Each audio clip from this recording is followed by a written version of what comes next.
April 2nd.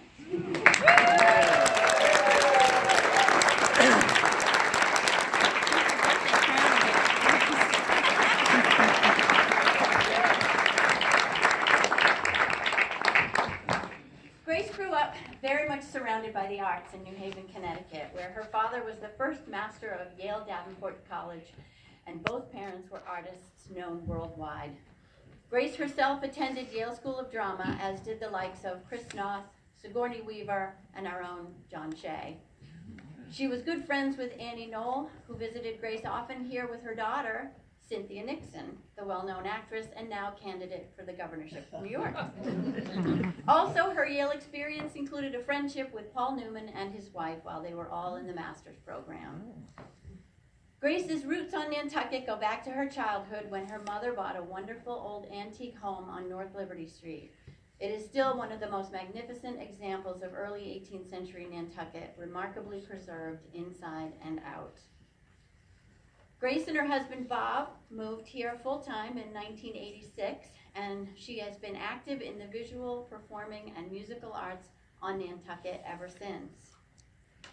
Grace performed at both Actors Theater and Theater Workshop for many, many years. I remember a really moving performance, actually, in Together Alone with Peter Greenhalgh, and written by Kate Stout right here on this stage. Also, The Exact Center of the Universe with Jetty Ames and Mara Carey at Actors Theater.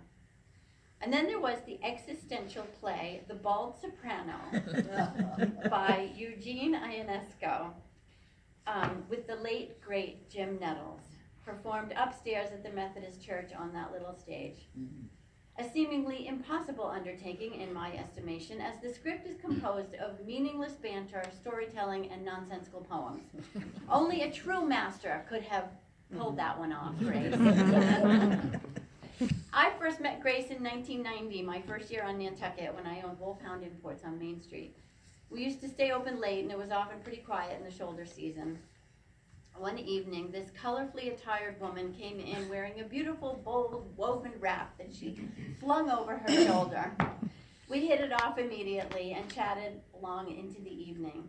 Well, it turns out it was Grace, the aunt of a good friend of mine back in Connecticut.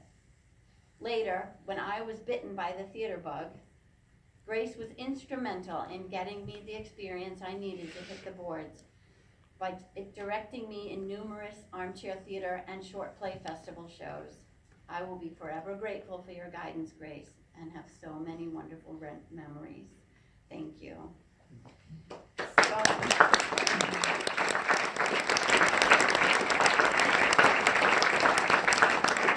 With that, I'd like to ask Peter Greenhalgh to come down and tell us more about armchair theater in the Grace era.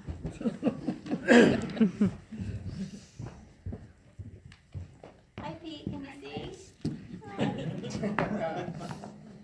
You're welcome. No pressure. It's a short play festival, so I'm going to read too. For those who do not know me, I'm Peter Greenhalgh, and I moved here for 2 years in 1991. I have enjoyed seeing Grace, who I can't see too well here with these bright lights, on island stages over the years, and once upon a time, I was also in numerous plays, albeit many, many years ago. In fact, during the 2002-2003 season, which Pam alluded to, I had the great pleasure of performing in Kate Stout's original play Together Alone, with Jetty Ames, John Knox Johnson, Marcella Jones, Karen McNabb, and Grace Noyes. Her role as Sister Mary Goddamn was a hoot. And while the play was fairly heavy, she provided the comic relief, as you might utterly imagine. I was so honored to be on stage with these well-known and accomplished actors, and what a time we had during rehearsals. Lots of work, but lots of enjoyment too. And Grace always kept us in stitches, both on and off stage. Thank you, Grace. Around that time, I also spent 9 years on the TWN board and began working with Grace on Armchair Theater, which is held once a month during the off-season. Guests enjoy a potluck and a play reading. We toiled away together on this branch of TWN for 13 years. She chose the scripts and actors, and I found the homes, which in later years became rather a challenge when she had run through all the talent, and I couldn't find homes large enough to hold the upwards of 60 people that began to attend. She, and this is very important, was also in charge of bringing her large coffee urn that always proved interesting because there was not enough coffee, there was too much coffee, it was too strong, it was too weak. You know the theater crowd and their coffee. Grace always brought her 2 small bottles of beer to those evenings. And once things got settled, we'd toast to another seamless production. Even though there were times when there were no entrees, just salads or desserts, or someone spilled red wine on a white rug, someone no one had ever seen before asked the hostess whose house he was sitting in while spitting out crackers into her face. Some homes didn't have outside lighting, which was great when it gets dark at 4 o'clock.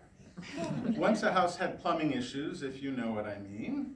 And at times, actors were running late and we feared they wouldn't arrive in time for the reading, etc., etc., etc.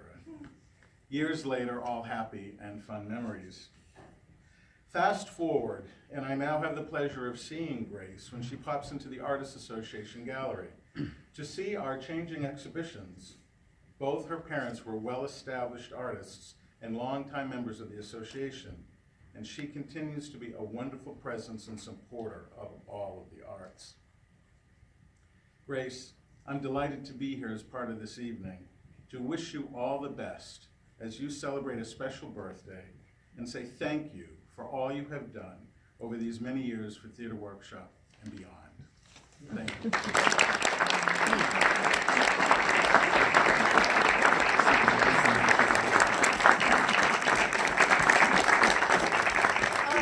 I know Barbara Elder's in the audience and would like to say a few words to Grace as well.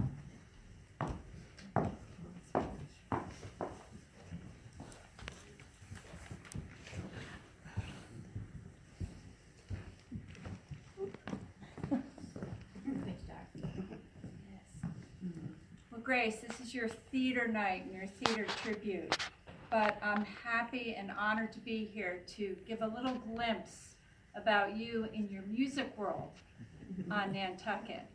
I've known Grace for 37 years, and we belong to a very special sorority, and that sorority is one in which families have 4 girls. That's been very special to me because I've watched the Tuttle girls, and I've had the opportunity to know Grace and her sister Nancy very well. Grace has been at my side the moment I arrived on the island with the Nantucket Community Music Center, and has spent so many years keeping us all organized. The chorus, all the choral works, all the posters, the publicity, all the minutes for meetings. She's served on the board, she's been singing, and as well as in the Unitarian Church Choir, and she has so many dimensions. I think that when I think of Grace, what I think of is her diligence, her gentleness, her willingness to bring people in and to get them involved, and especially the sense of community that she has done in the arts is just simply amazing. Grace, I love you.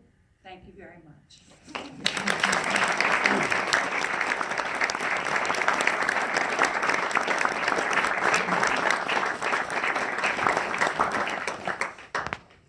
Christy? Yeah.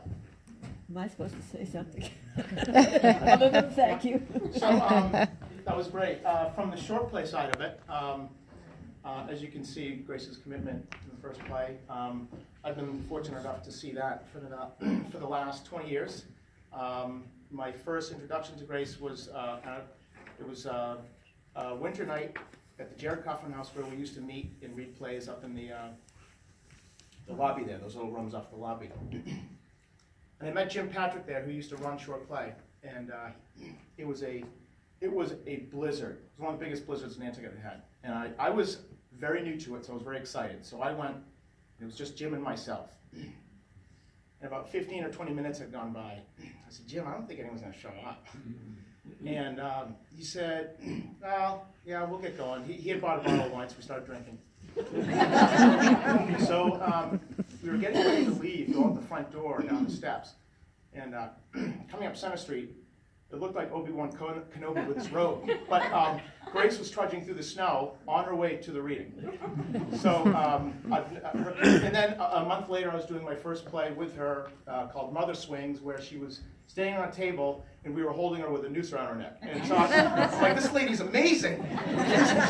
But Grace's commitment to the short play over the years, since I first started, I'm sure earlier, has been tremendous and incredible. And we currently do our fall readings that I mentioned in the beginning. We do them at the Orange Door, which is one of the cottages on our property off of Washington Street, which the short play crew absolutely loves. We look forward to going there the first time, and every time we're there, we comment how wonderful it is and grateful that Grace is in our group and joining us for our readings. And I feel fortunate to have acted and directed with you in so many plays, so I'm one of the fortunate ones. But anyway, I appreciate it and thank you for everything you've done for short play, and you've been just wonderful.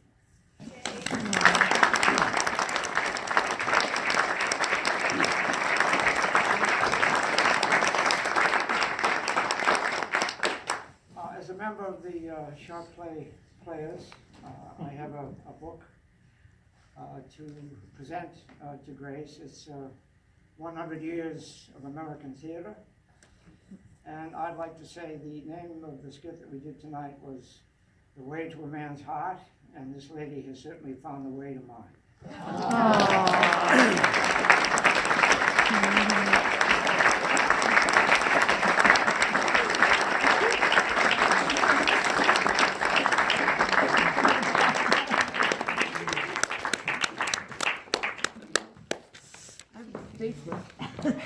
Would you like to make a speech, Grace? No. May I take your photo? Well, I think with that, we all ought to sing happy birthday. Yeah. So, Actually, wait, she wants to say something. Wait, I want to say one thing. Okay. That my actual birthday is April 2nd. Yes. And I just missed being an April Fool baby. My doctor had been an April Fool baby. He was determined that I was not going to. So my mother had to wait. So that I'm April 2nd. Well, we're glad. Right. Anything else you want to say? Since you have the floor. Just thank you, everybody. I'm overwhelmed. Thank you, Grace. We all love you very much. Yeah.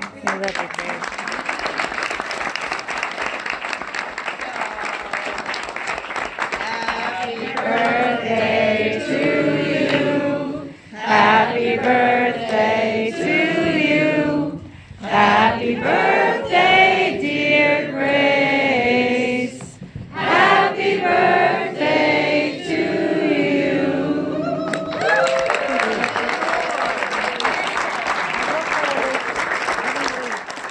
I don't know whether this came up or not, but I mean, my birthday's actually April 2nd. I just missed being an April Fool baby. But I will be 90. She will be 90.